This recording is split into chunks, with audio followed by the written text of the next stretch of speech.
Hello everyone, my name is Renato Costa, this is Aussie Law, and today we're going to make a short video about Sir Henry Parkes, the father of the Australian Federation.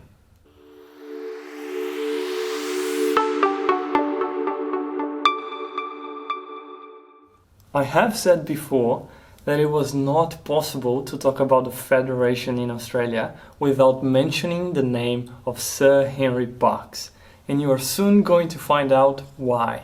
Henry Parkes was born in 1815 in England. He came to Australia in 1839 with his parents, who established their household in New South Wales. Between 1850 and 1858, Henry Parkes owned The Empire. It was a local newspaper, and there he actually had the opportunity to share a lot of his political views. That seems to have worked, because between 1856 and 1894, Sir Henry Parkes sat in every New South Wales parliament. That's almost 40 years as a political representative for New South Wales. During that time, he was a minister for the Crown for 15 years, 12 of which he served as the New South Wales Premier. Yep. He was also the leader of a party, the Free Trade Party, for almost 2 decades. In fact, the free trade in Australia was one of the main political agendas for him. I don't know if you recall that, but that was actually one of the points in his resolutions to the Australian Federation. We talked a little bit about that in the video that I recorded called The Australian Federal System. You can click on the card above and check it out.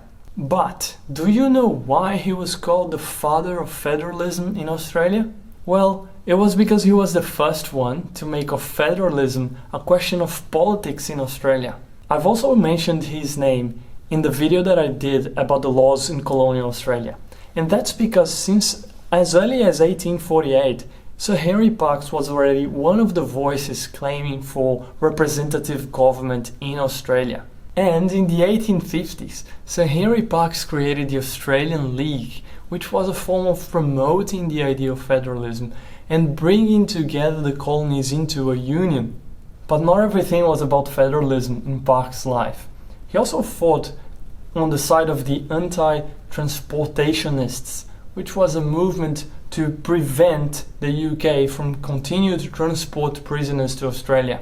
But in fact, he was the first to bring the matter of federalism to every Australian colony, including New Zealand, which was not a colony in Australia, but during that time was still thinking if it was going to join the other colonies or not to form the Commonwealth. In October 1889, Henry Parkes gave a very famous speech in Tenterfield in New South Wales.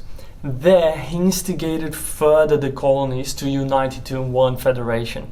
In his speech, he talked about the necessity of having one single military body in Australia, one Australian government, and one Australian parliament, all of which would work parallel to the colonial governments.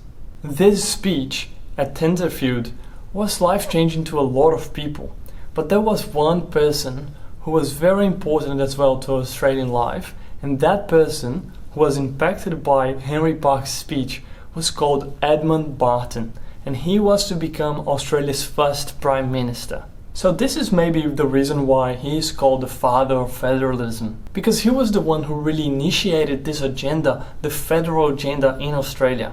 And that title came especially after he managed to gather all the colonies into the first National Australasian Convention held in Sydney in 1891. This was the first of a series of conventions to create the Australian Federation and also to draft what was to become the Australian Constitution. Sir Henry Parkes lived until 1896, so he passed away before he saw the Federation, the Australian Federation, being born. So in a sense we can even say that he died before seeing his life work being materialized in the Australian Federation. On the 2nd of January 1901, Edmund Barton gave a speech at a certain banquet, and he made reference to Henry Parkes. Look at what he said. He said, "It was Sir Henry Parkes who, from the very beginning, recognized the potentialities of this great union. To Sir Henry Parkes is due the fruition of the struggle to unite the colonies, which has been today so happily brought about. And it was to me a great privilege to be enabled to continue that great man's work. Indeed, some say that Sir Henry Parkes was one of the greatest parliamentarians who ever lived, and worthy to be ranked with Peel, Gladstone and MacDonald of Canada. So this is the legacy of Sir Henry Parkes, the father of the Australian Federation. I hope you enjoyed this video, a brief history of Sir Henry Parkes. If you did, don't forget to like this video and also subscribe to our channel, hit the bell sign and share this video with your friends and family. And if you want to know more about the Australian Federation, don't forget to go to our playlist about federalism. There you'll find a lot of the content related to federalism in Australia. But I will see you next time. Until then, ciao.